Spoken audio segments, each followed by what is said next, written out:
Hello, wonderful viewers of this year's Being Seen. I'm Kat Singer, the guest curator for the Uncommon Threads, a small group show that is part of our this year's programming. And today this is a virtual in-person studio visit. It's a little bit different from our usual format. And I'm here with Estée, Klar, and Wolfond, who are a team of artists included in this year's show. Hi. Hello, nice to be here. Yes, thank you for being here. Hi.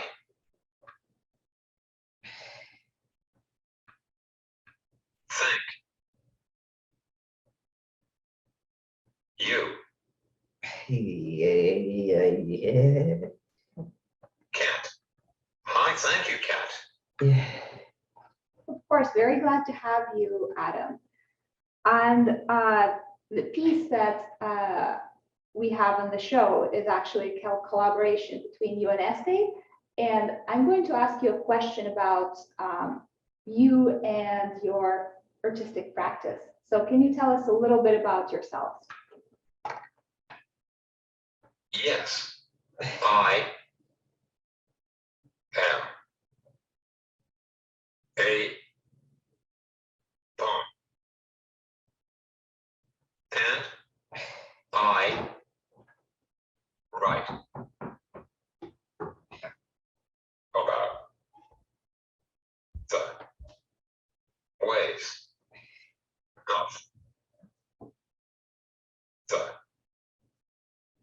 collaborating atmospheres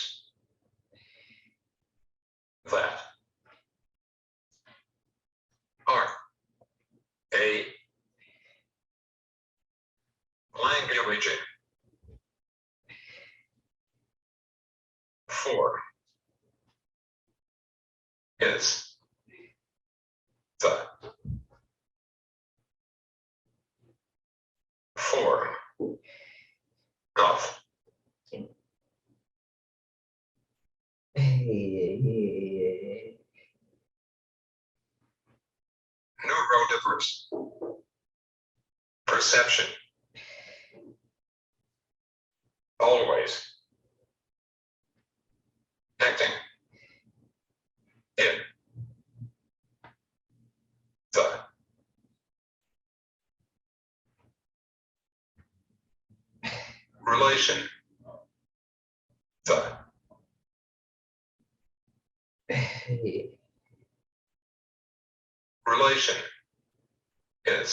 a languaging form is the form of neurodiverse perception, always acting in the relation, the relation is the most important part of knowing about our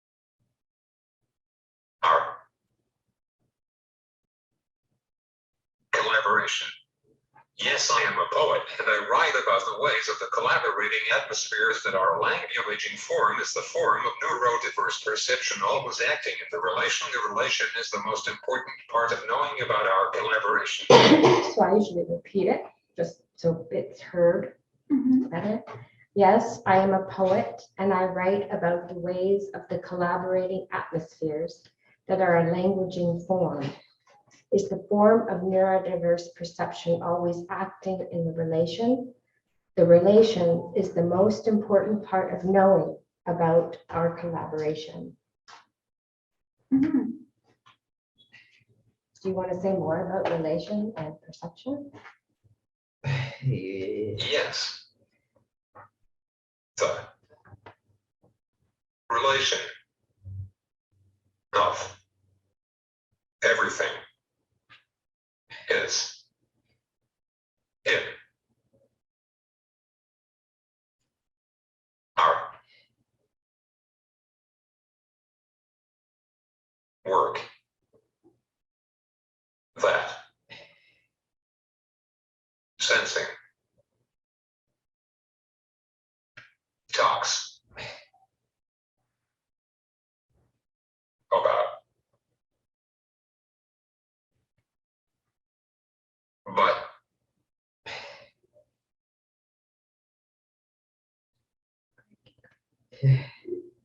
sensation uses all the energy I have for thinking and it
poetry, the ways of want are in the ceaseless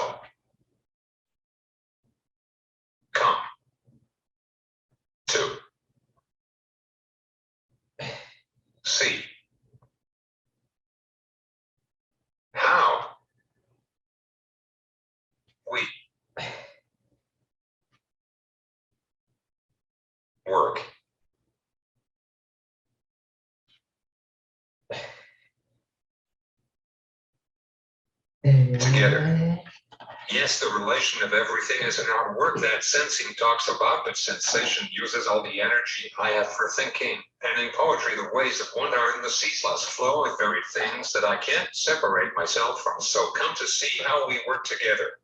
Yes, the relation of everything is in our work that sensing talks about, but sensation uses all the energy I have for thinking. And in poetry, the ways of want are in the ceaseless flow of varied things that I can't separate myself from. So come to see how we work together. Yeah, I'm very happy to be here and witness how you folks collaborate and like how everybody in this space connects and creates together. So Estée, for folks who are not familiar with you and Adam and your collective, can you tell us a little bit about that? Well, I feel like that could be a long answer or a really short answer. I'll try to articulate it. So Adam, as you can see, is not in speaking. So I guess we began with learning how to type, which is called facilitated communication or supported typing. And we worked at it for many, many years. And early on, and as I started in a master's program in critical disability studies, as you know, and later I got my PhD, I really recognized there were two things that weren't really happening. Neurodiversity, wasn't really happening in critical disability studies. Like we didn't hear about autism. It was sort of separate. But then I really noticed that the form of Adam's writing was so different. And the only way that I could really get you, Adam, to want to type is to kind of be in your own form. And like what he calls languaging. And so, we managed to resist people trying to change him and change even the way he was writing, or, they really didn't support writing in school. So we left the school system, and that's how we started the collective. We left the system that was really breaking both of us. And we decided to figure out how we would work together. And my background is in the arts as a curator and an artist. And then marrying that with critical disability studies, it made a lot of sense to enter into it through the arts. And that's, Adam, I felt that that's really resonated with you. So that was really a technique to start writing and thinking, and a lot of things emerged from that, like a walking practice emerged from that. Thinking about movement of relation emerged from that. So I even in my master's, thinking through my master's degree into my PhD, I started drawing how, Adam, you were moving in the space because people were trying to get you to move correctly, right? And instead of studying it in a scientific way, I drew it, understanding with you that moving around the table several times was a way to gear you to get out the door.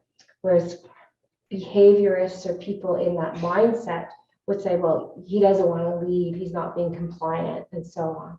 So it was really working with the joy of what we were doing together and thinking that through together, than being in a system that was really oppressing both of us, me as mother, and Adam as what you call yourself, man with autism, right?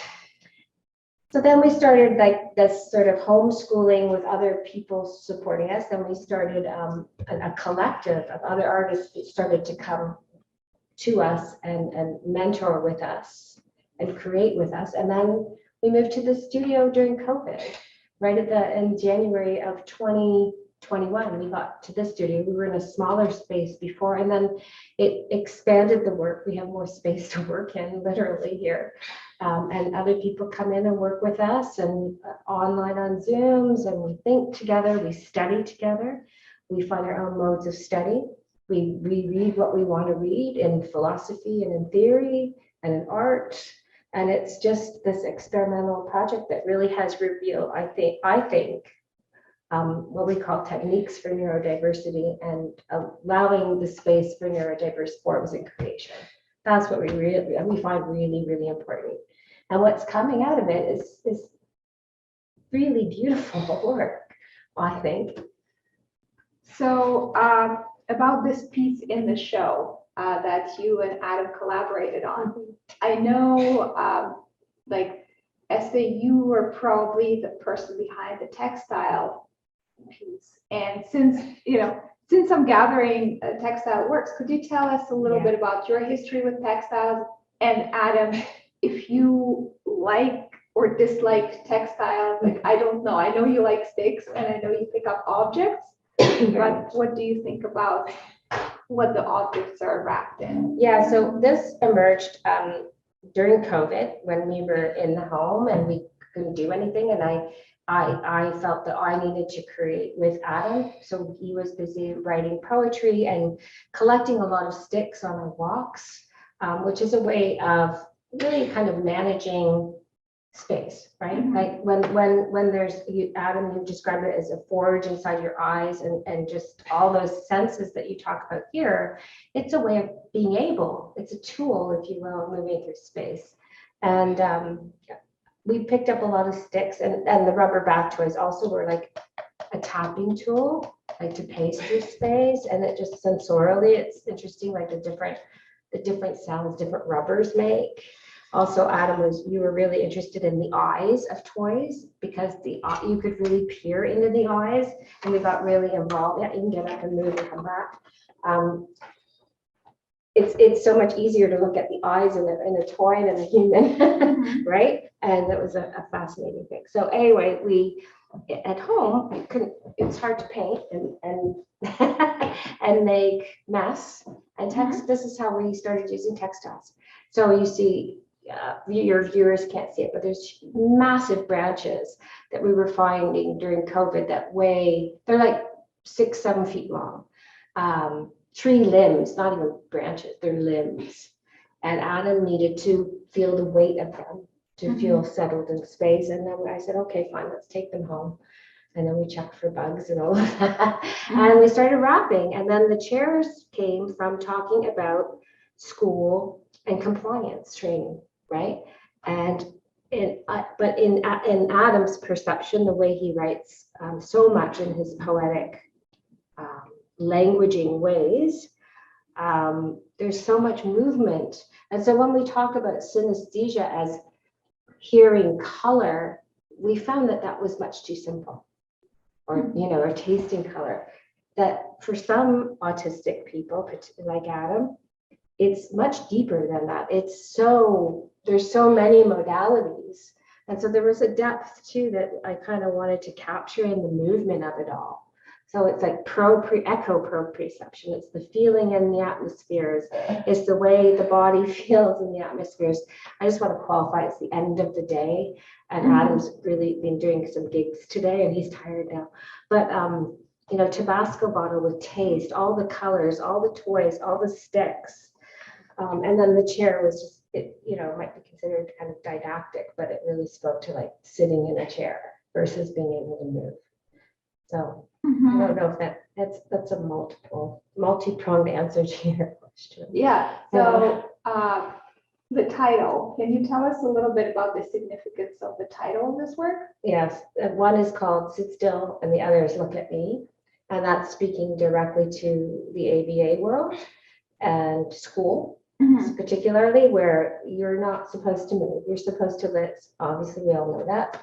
Yeah, for our viewers, sorry to interject, for our viewers, ABA is Applied Behavior Analysis, and it's a form of an intervention that's used to force autistic folks to conform to what's expected of them.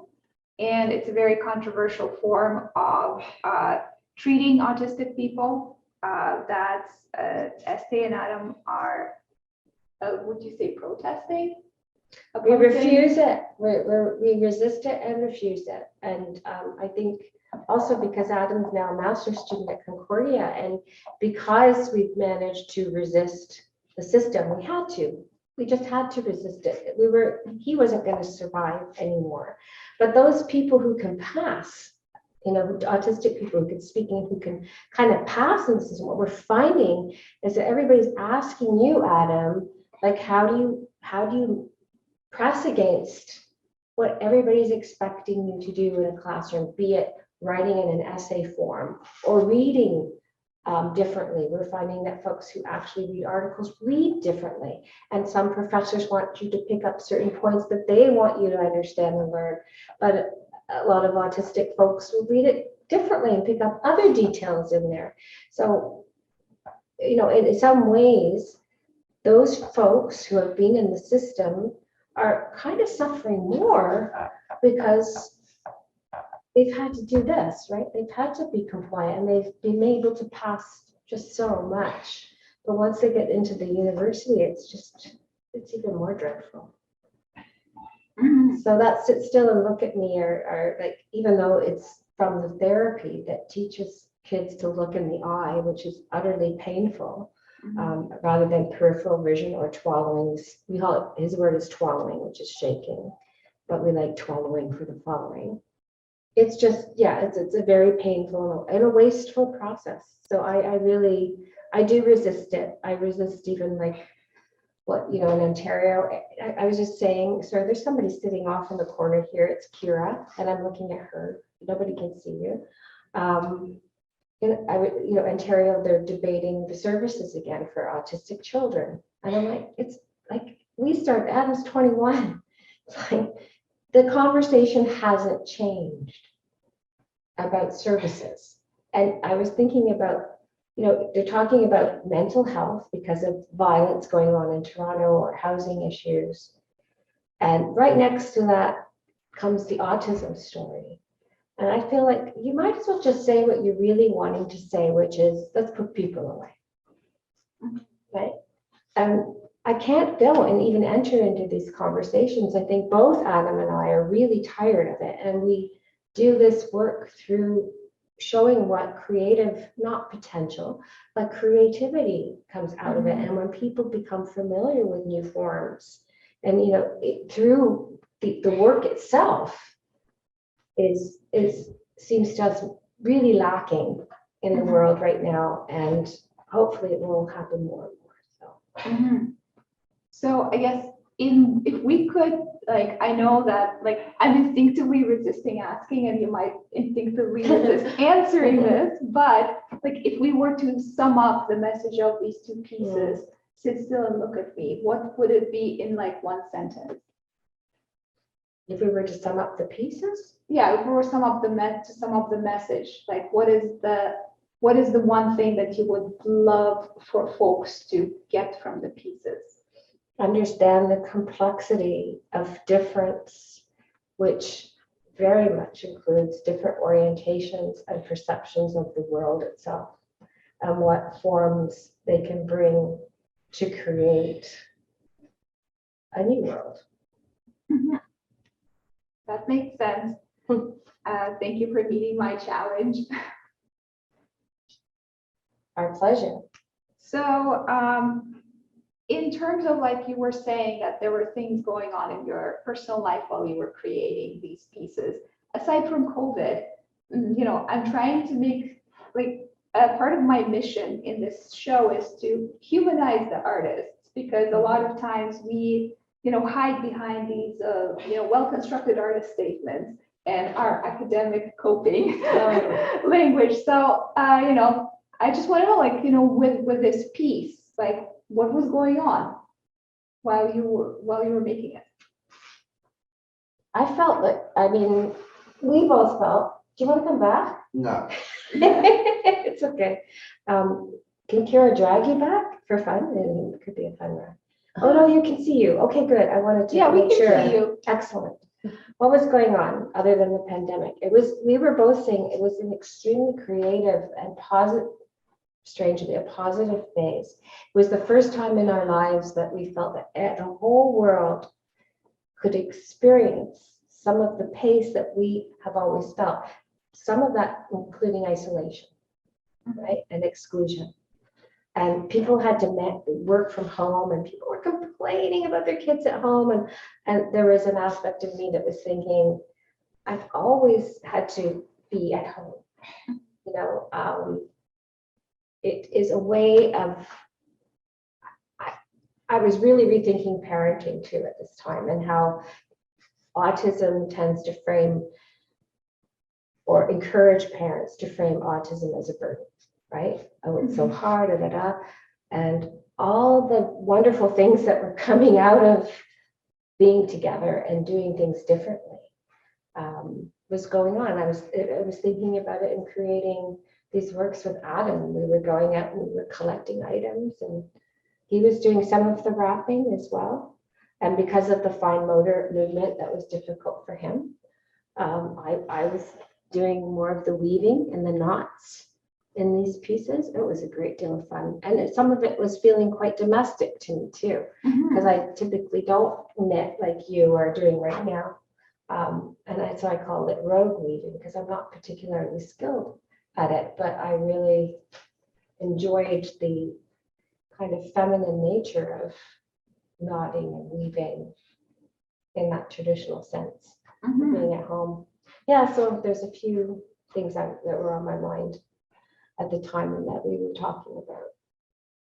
Well, thank you for hosting me in your beautiful space and creating these pieces that are sparking some deep conversations.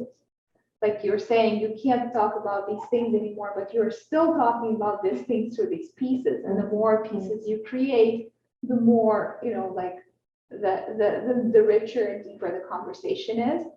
Thank you, Adam. It was great seeing you today. I am going to respect all of our energies today. Thank you, beautiful viewers, if you're watching this far, and take care. Thank you so much. It's a pleasure.